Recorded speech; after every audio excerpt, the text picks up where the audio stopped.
Eu queria cumprimentar todos os meus irmãos com a paz do Senhor. Irmãos, a gente estamos aqui junto com o irmão Adilson, o irmão Alessandro, que está aparecendo um pouco ali. A gente decidiu gravar um vídeo falando sobre as 70 semanas de Daniel. As 70 semanas de Daniel, como a gente sabe, é um assunto muito difícil de se entender, né? Um pouco difícil, digo assim. E a gente trouxe aqui o irmão Adilson e eu quero fazer algumas perguntas para ele, né? Relacionadas às 70 semanas de Daniel. Como eu não entendo muito, né? Eu não tenho muito domínio sobre o assunto, ele vai nos ajudar aqui.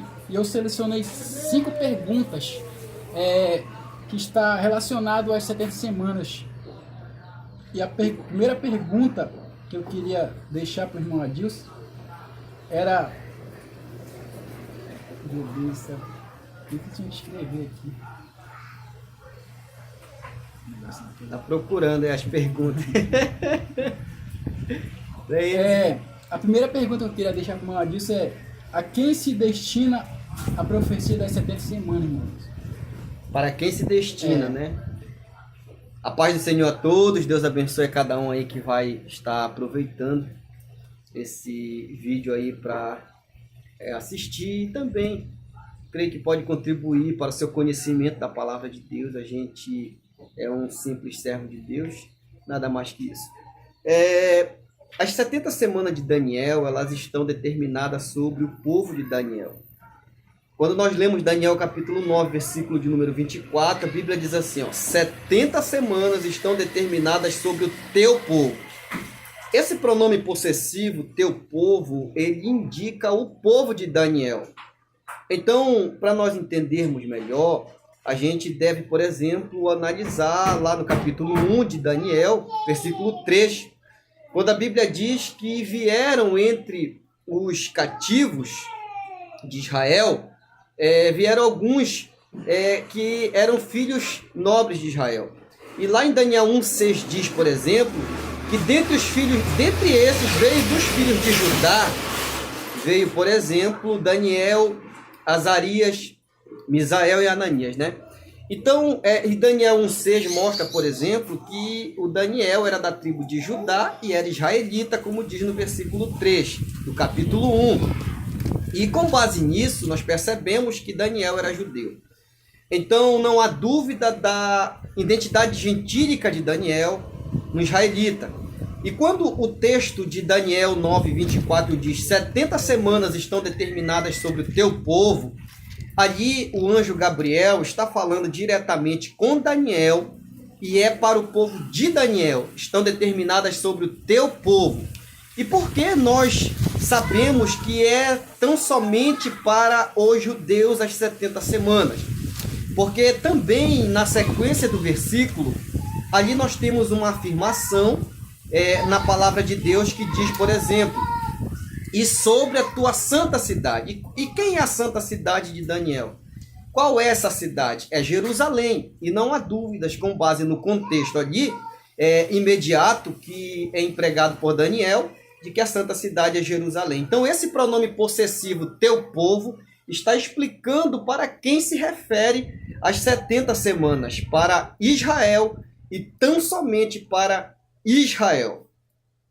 Muito obrigado, irmão Adilson, pela resposta. E como a gente viu, né?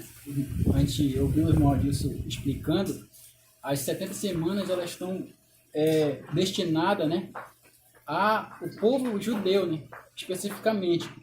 E, irmão Adilson, a segunda pergunta que eu queria deixar para o senhor é: qual é a finalidade das 70 semanas? Ok. A finalidade das 70 semanas, ela tem pelo menos 6 objetivos, descrito no versículo 24, que nós lemos na parte A. Ali, o profeta Daniel, por exemplo, recebe de Gabriel a seguinte informação: 70 semanas estão determinadas sobre o teu povo e sobre a tua santa cidade. Então ele continua dizendo para. Esta palavrinha para, aqui nós percebemos que é o objetivo que se destina a essas 70 semanas. Para fazer cessar a transgressão, para dar fim aos pecados, para expiar a iniquidade, para trazer justiça eterna, para selar a visão e a profecia, para ungir o Santo dos Santos. Esses são os 6 objetivos da profecia das 70 semanas. Agora, vamos aqui tentar explicar sobre cada um deles. Por exemplo, a transgressão ela só é possível para quem tem conhecimento do que é certo e errado. Então, só transgride quem conhece. Em Romanos 4,15 você vai ver com melhor detalhes isso, entende? Onde não há conhecimento, também não há transgressão, não há conhecimento da lei. Então veja, por exemplo, que a transgressão é para quem tem conhecimento. Essa palavra, por exemplo, transgressão do hebraico, ali no hebraico ela tem o sentido de transpor a fronteira. É exatamente eu pecar sabendo que estou pecando. Isso é transgressão. É você passar dos limites, sabendo qual é esse limite. É alguém que se desvia de Deus, ou para a direita ou para a esquerda. Não importa qual lado, mas o certo é que ele não anda num caminho reto. E isso Israel fez muito. A segunda palavra ali é pecado. Então, pecado, dentro ali também do contexto hebraico, essa palavra, ela tá, por exemplo, ela tem um significado literal de tortuosidade. E essa palavra ganhou uma conotação de errar o alvo. Então, essa palavra pecado, ela indica tudo aquilo que nos desvia de Deus, que coloca o alvo naquilo que não é Deus. Então, isso é pecado, porque o alvo correto é Deus, é o Supremo Criador. Uma vez que nos desviamos do Supremo Criador, isso é pecado, ok? E isso também, a Bíblia diz lá em Isaías 59:2, que os nossos pecados fazem separação entre nós e o nosso Deus. A terceira palavra ali é iniquidade. A palavra iniquidade é iniquidade que tem como sentido no hebraico perversidade, iniquidade, culpa. Essa palavra, por exemplo, ela está relacionada a alguém que, por exemplo, se tornou escravo do pecado. Essa palavra tem o sentido de curvar-se. O pecado nos dominar, entende? É o pecado fazer parte da nossa vida. É o pecado se tornar um estilo de vida para nós. Isso é iniquidade. Então, iniquidade é eu, por exemplo, fazer do pecado um estilo de vida. E a iniquidade, ela, por exemplo, está relacionada ao pecado deliberado e demasiado, entende? Então, por exemplo, viver o pecado de forma escancarada e sem problema algum, sem consciência alguma. Isso é, na Bíblia, iniquidade. A quarta palavra, ele fala, por exemplo, que é para trazer justiça eterna.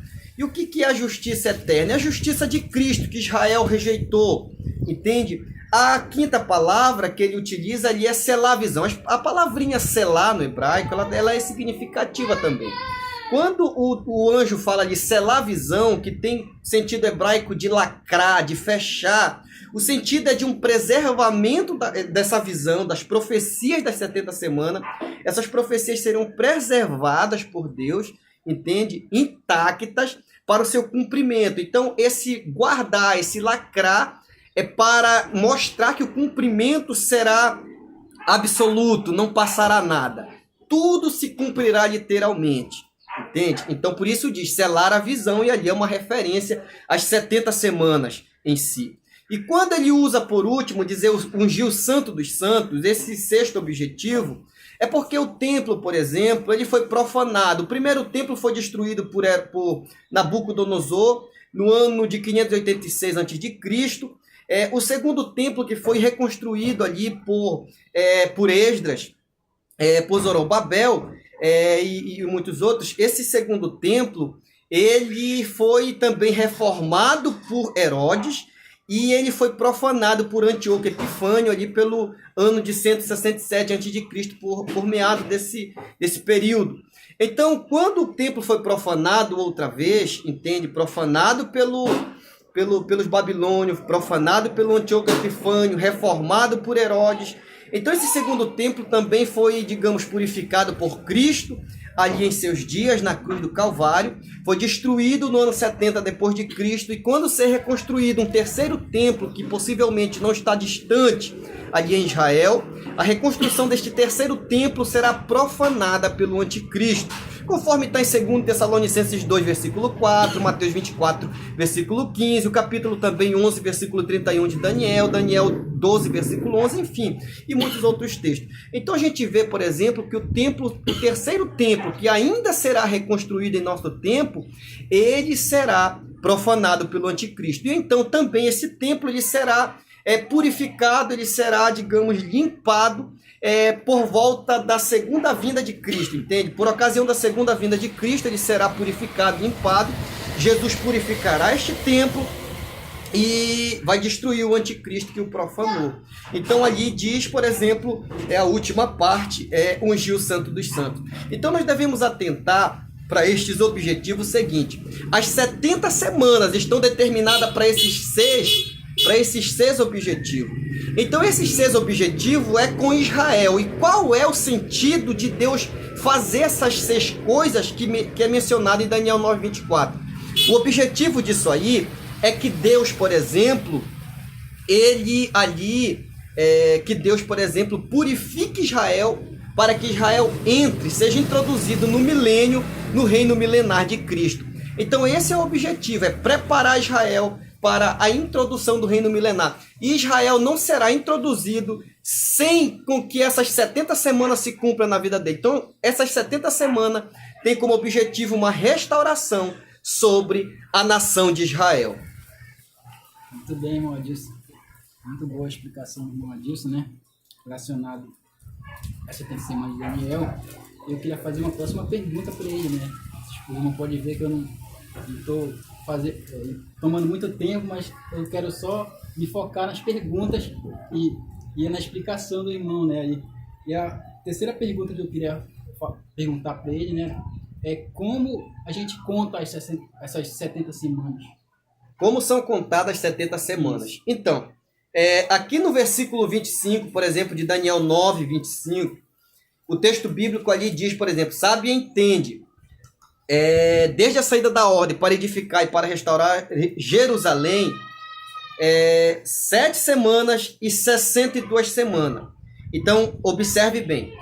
Ali nós temos um texto muito significativo. O anjo Gabriel diz para Daniel, sabe e entende. Essas 2 palavras são significativas também, porque elas têm um sentido, digamos assim, como se o anjo estivesse falando para Daniel, olha, preste atenção, Daniel. Por que ele chama a atenção de Daniel para o que ele vai falar? Porque cada palavra do que o anjo vai falar para Daniel é bastante significativa. Então Daniel não pode perder nenhuma dessas palavras e nem mudar o sentido do que está nessas palavras, porque cada palavra ela vai ter um significado e um sentido literal dentro da profecia. Entende? Então, as palavras devem ser acatadas como estão ditas pelo anjo Gabriel. Não pode, assim, ser interpretada de outra forma. Por isso ele diz, sabe e entende. O mesmo disse Jesus em Mateus 24:15. Quem lê, que entenda. Entende? Está lá, Jesus disse. Quando, pois, vir de abominação da desolação, do qual falou o profeta Daniel, quem lê, que entenda. Jesus falou nesse sentido. Então, nós devemos observar como que está ali. Entende? Para nós entender. Então ali ele diz, desde a saída da ordem, olha as palavras que ele vai utilizando, desde a saída da ordem para restaurar e para edificar Jerusalém. Então nós temos para os judeus 2 ordens, 2 decretos, por exemplo. Tivemos um ali no ano 538 a.C., quando ali o Ciro promulgou um decreto de lei que libertava Israel para, por exemplo, restaurar e reconstruir o templo novamente em Jerusalém. Essa ordem dada por Ciro foi para reconstruir o templo, ok? Quando a gente vai, por exemplo, para esse ponto, a gente vai ver, por exemplo, em Esdras capítulo 2, Esdras capítulo 3, 2 Crônicas 36, versículo 23, esses textos vão tratar desse assunto.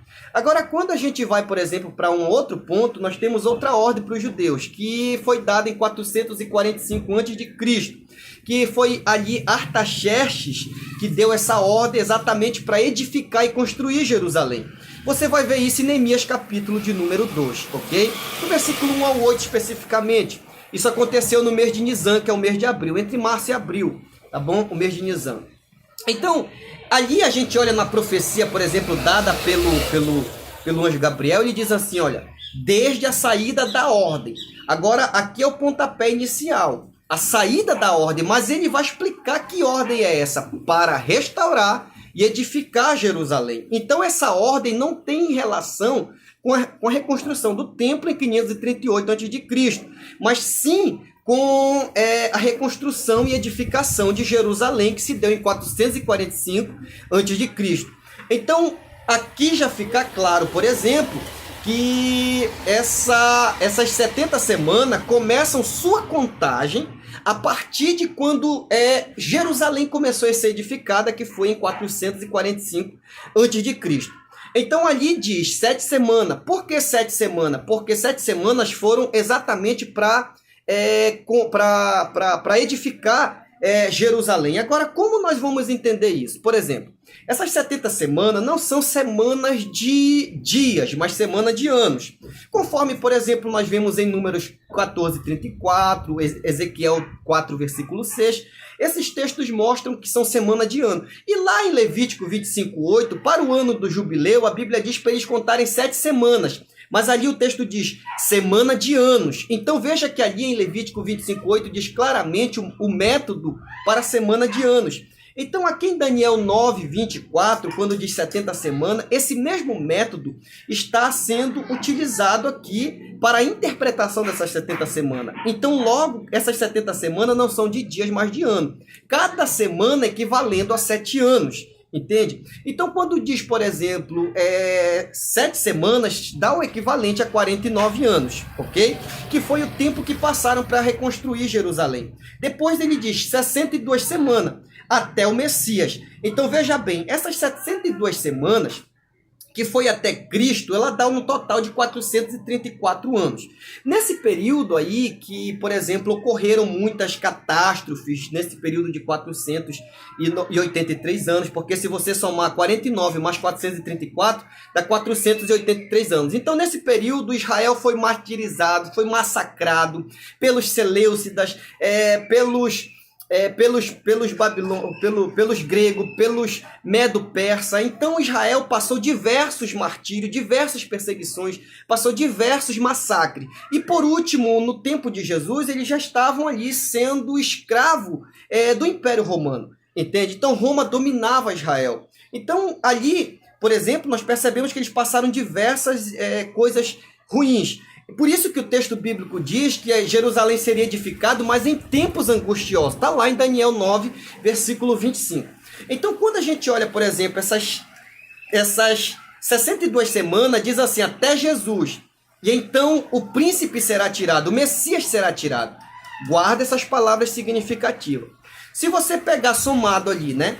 483 anos, que é os 49 mais 434, que dá 483... Você somar, ela vai, por exemplo, o término dessas semanas, ela vai até ali o período que Jesus entrou em Jerusalém, entende? Montado em um jumentinho, que está lá em Mateus, capítulo de número 21, que é por ocasião ali da sua entrada triunfal em Jerusalém, ok? Então, guarda isso aí contigo. Então, veja bem, nesse período aí que Jesus entrou, ele cumpre-se, digamos assim, o final das 62 semanas, né? Então a Bíblia diz assim, isso foi por ocasião do ano 33 depois de Cristo, tá? Aí a Bíblia diz assim, então o príncipe será tirado. Por isso que naquela mesma semana, quando se cumpriu as 62 semanas finais, ali Jesus teve que morrer. Então ele morre na cruz, o príncipe será tirado, né? Então, Jesus morreu na cruz, exatamente no término dessas 62 semanas. Então, começou no ano 445 e terminou no ano 33 depois de Cristo. Só que se você for fazer uma contagem, parece que não bate. Por quê? Porque no ano, por exemplo, 33 somado com 445 dá 478 anos. Então, vai faltar para 483, vai faltar 5 anos, ok? Por que isso? E será que a profecia falhou? Não, não é bem assim. Eu vou explicar. esse calendário que nós temos, aqui eu vou citar o Severino Pedro da Silva, tá? Que é um grande teólogo aí. Ele tem aí também um comentário aí, Daniel versículo por versículo, e eu aconselho você também a conseguir ler e examinar a Bíblia. Ele é um bom exegeta, tá bom? Então, Severino Pedro da Silva diz o seguinte: o calendário atual que nós temos, ele teve origem em Dionísio Óxidos. Esse camarada, que foi um monge, né, esse Dionísio, ele datou, por exemplo, o nosso calendário a partir da fundação de Roma, entende? Que ele datou lá no ano de 754 a.C. Só que, por exemplo, aí nesse período, por exemplo, ocorreram algumas questões, que foi ali a coroação de Rômulo. Então, os astrônomos, por exemplo, eles foram estudar e descobriram, por exemplo, aí que exatamente nesse ano houve um eclipse lunar. E exatamente esse eclipse lunar ele é datado por volta ali do ano 750 a.C., entende? Então ali nós temos, por exemplo, um erro de cálculo por Dionísio. Então Dionísio errou no calendário quando ele coloca 754, sendo que foi 750 a.C. Então nós temos aí um erro de cálculo de pelo menos 4 anos, entende? 4 anos. Esses 4 anos, ele, por exemplo, faz com que o calendário mude um pouco. Então vamos lá. Por exemplo, esses 4 anos somado com 478, ele dá exatamente 482, tá? É por isso que você às vezes acha em nota de rodapé de Bíblia, de livro de história lá, que Jesus nasceu em 4 a.C. É por essa questão, por esse erro de cálculo de pelo menos 4 anos, ok? Do nosso calendário. Então, somados aí, dá pelo menos aí 482. Então, tá faltando um ano. Se você pegar, por exemplo, um antes de Cristo e um depois de Cristo, você vai perceber, por exemplo, que aí nós temos um ano, que é o ano 0, que não é contado. Então, você pegar esse um ano que está sobrando e somar com 482, dá exatamente 483 anos.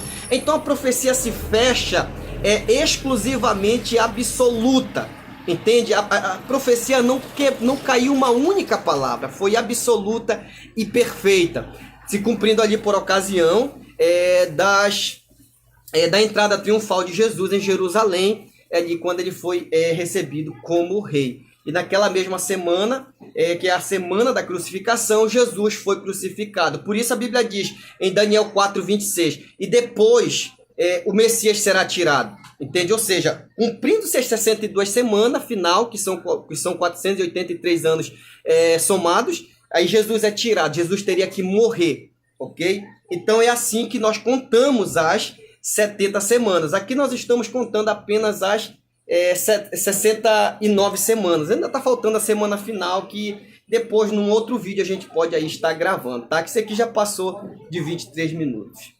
Deus abençoe a todos.